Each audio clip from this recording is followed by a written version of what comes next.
दोस्तों नमस्कार।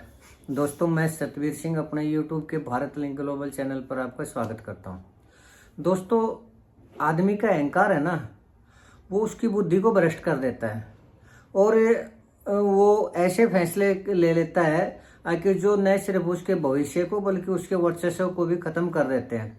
और ये बात दोस्तों हर आदमी के ऊपर लागू होती है, चाहे वो आदमी छोटा है या बड़ा है, कमजोर है या ताकतवर है, आम आदमी है या पॉलिटिशियन है, चाहे कुछ भी हो।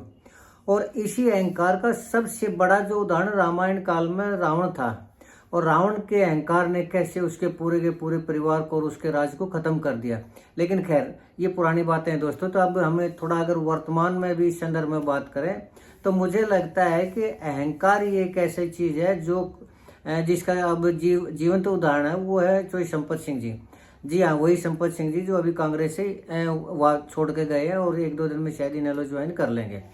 तो मुझे लगता है दोस्तों कि संपत सिंह जी ने ये जो जितने भी फैसले लिए हैं वो शायद उनको ये लगने लग रहा था कि वो एक बहुत बड़े नेता है और जो कुछ भी उन्होंने हासिल किया है वो उन्होंने अपने दम पर हासिल किया है और इसलिए उन्होंने उसको इनेलो को छोड़ दिया था या फिर इनेलो को निकाल के कांग्रेस में वो शामिल हो गए थे। लेकिन खैर दोस्तों अब थोड़ा सा अगर हम बात करें संपत सिंह जी की, तो संपत सिंह जी क्या थे, एक टीचर ही तो थे ना। अब अध्यापक कहिए या प्राध्यापक कहिए, काम तो उनको बच्चों को पढ़ाने का था ना। लेकिन चौधरी देवीलाल ने उनको उस मुकाम पर पहुंचाया कि जहां पर कोई आदमी सिर्फ कल्पना ही कर सकता है और अगर किस्मत तेज हो तो ही उसको ये चांस मिल सकते हैं, और वो किस्मत उनकी चमकाई चौधरी देवीलाल जी ने। नहीं तो कितने ऐसे टीचर हैं जो टीचर क्या कितने प्रिंसिपल भी हों और भी दूसरे पदों पर हो तो वो मंत्री थोड़ी, वो एमएलए भी नसीब में नहीं होता उनके में बढ़ना, प्रयास करते रहते हैं, पार्टियों के धक्के खाते रहते हैं, फिर भी कुछ हासिल नहीं होता। लेकिन चौटाला परिवार ने यानी चौधरी देवीलाल परिवार ने उनको वो सब कुछ दिया जिसके शायद वो हकदार भी नहीं थे, मैं तो यही कहूँगा। और एक शिक्षक से उठा के न और उनको 2 बार कैबिनेट मंत्री बनाया, लीडर ऑफ अपोजिशन बनाया, यानी उनको एक स्टेट लेवल का लीडर बनाया। लेकिन जब उनको ये लग रहा था कि अब इनेलो पार्टी के अंदर जो वो दमखम नहीं बचा और जो उनका जो कद है वो पार्टी से बढ़ा है, तो शायद उन्होंने गलत फैसले लेने शुरू कर दिए। और 2009 में जब इलेक्शन हो रहे थे तो शायद उन्होंने ओम प्रकाश चौटाला जी को अवॉइड करना शुरू कर दिया और इसी का नतीजा था कि ओम प्रकाश चौटाला जी को जब उनकी फीडबैक मिली तो उन्होंने उनको निकाल दिया पार्टी से और वो 2009 का जो लोकसभा का चुनाव लड़ रहे थे वो इलेक्शन भी वो लूज कर गए। खैर कोई बात नहीं दोस्तों।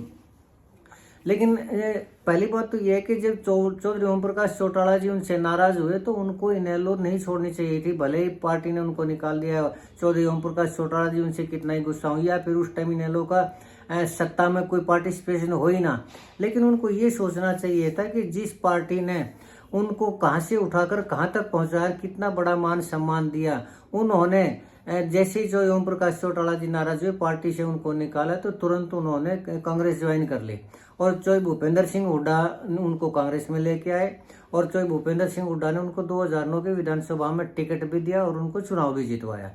लेकिन पता नहीं क्यों दोस्तों संपत सिंह जी को लग रहा था कि वो तो 2 बार के कैबिनेट मंत्री रहे हैं, लीडर ऑफ अपोजिशन रहे हैं, उनका तो इतना बड़ा वजूद है तो यहाँ भी उनको कैबिनेट मंत्रालय तो मिलेगा ही मिलेगा। लेकिन उसी टाइम 40 सीटें थी कांग्रेस के यानी भूपेंद्र सिंह हुड्डा की, और जो 5 हजका के जो आए थे उनको भी एडजस्ट करना था और उन्हीं के सहारे के ऊपर कांग्रेस की सरकार चल रही थी। तो वो भूपेंद्र सिंह हुड्डा जी ने वो जो हजका से आए थे, कुलदीप बिश्नोई जी की पार्टी से आए थे, उनको मंत्री पद में एडजस्ट कर दिया और संपत सिंह जी को नहीं कर पाए, तो इससे वो हो गए नाराज। और जब वो नाराज हुए भूपेंद्र सिंह हुड्डा जी से तो भूपेंद्र सिंह हुड्डा भी समझने लग गए कि ये नाराज है और वो जो भूपेंद्र सिंह हुड्डा का जो विरोधी खेमा था यानी कुमारी शैलजा जी का जो गुट था वो उनकी तरफ झुकने लगे, उनकी तारीफें करने लगे, उनकी तरफ बढ़ने लगे। अब भूपेंद्र हुड्डा जी कैसे सहन करते कि उनके लेके संपत सिंह जी को आए भूपेंद्र हुड्डा जी और वो काम करने लग रहे शैलजा जी के गुट से, तो उन्होंने उनको खुदे लाइन लगा दिया। और खुदे लाइन लगाने की कई कारण था कि 2014 में भी उनको टिकट नहीं मिली और जब 2014 में टिकट नहीं मिली तो वो और भी मुखर हो गए संपत सिंह जी।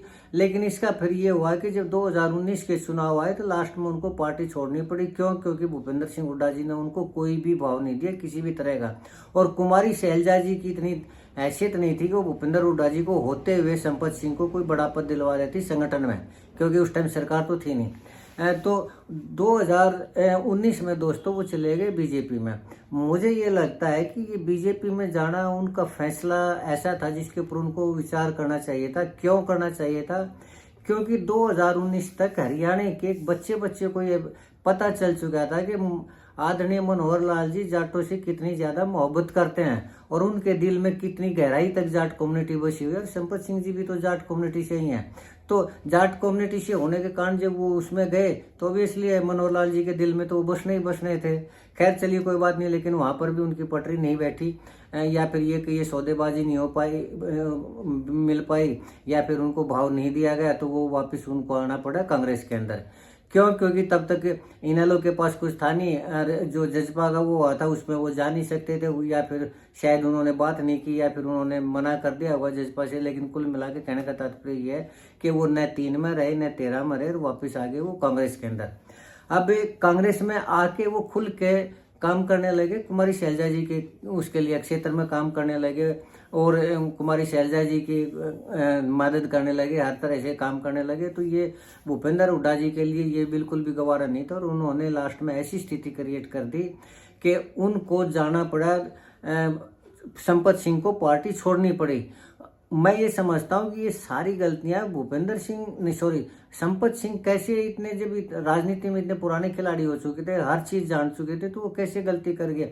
जो भूपेंद्र सिंह हुड्डा एक बार उनको नहीं बना पाए तो कोई बात नहीं, तो उनको ये नहीं सोचना चाहिए था कि मेरे को मंत्री नहीं बनाया, मेरा तो इतना बड़ा कद है कि मैं तो कैबिनेट मंत्री बनता, और सॉरी, तो उन्होंने भूपेंद्र हुड्डा जी की खिलाफत करनी शुरू कर दी और खुद का अपना ही नुकसान उन्होंने कर लिया दोस्तों।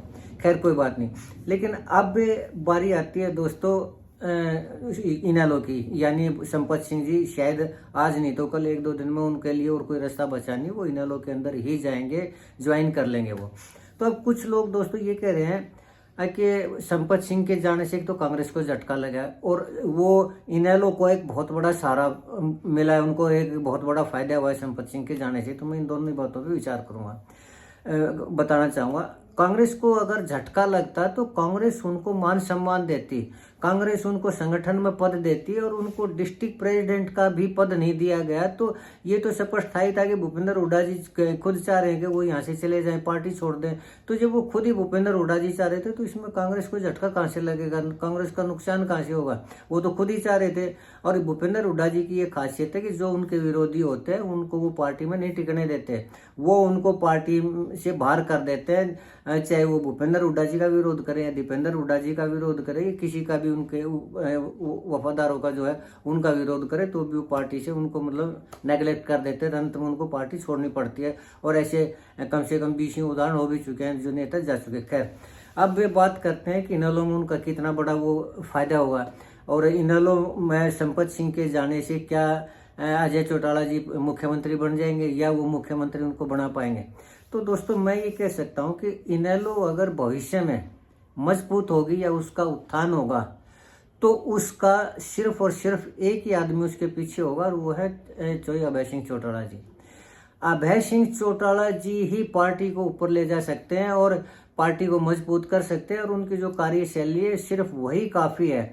इनेलो आज है तो अभय सिंह चौटाला जी के कारण है, किसी संपत सिंह या किसी और नेता के कारण नहीं है इनेलो। और अगर कल कोई इनेलो को कोई नुकसान होता है या इनेलो का पतन होता है या राजनीतिक रूप से नहीं ऊपर उठ पाती इनेलो, तो उसके लिए भी अगर कोई जिम्मेदार होगा तो सिर्फ और सिर्फ अभय चौटाला जी जिम्मेदार होंगे, कोई और नहीं।